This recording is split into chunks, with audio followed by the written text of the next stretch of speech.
6 yoshli qizaloq Tessining ukasi og'ir kasal bo'lib qoldi.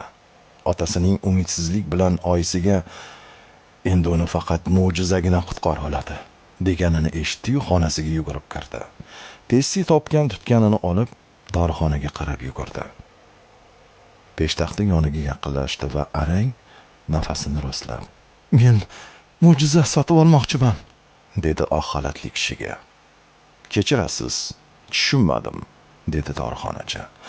"Ukam og'ir kasal, uni faqat mo'jiza qutqarishi mumkin ekan." Bir burchakda turgan odam qizaloqqa yaqinlashdi. "Sizga qanday mo'jiza kerak bo'talog'im?" deb so'radi. Men bilmayman", hiqilladi qizcha. "Holda sizga qanday mo'jiza kerakligini bilish uchun ukangizni borib ko'rishim kerak", dedi bashang kiyingan notanish odam. Ostonasida mashhur jarrohni ko'rgan ota-ona quvonchdan yig'lab yuborishdi. Onasining "Qiziq, bu mo'jizaning bahosi qancha turarkan?"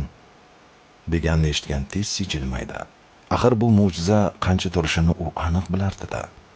Bor yo'g'i $1,5 $50 va qizaloqning samimiy ishonchi.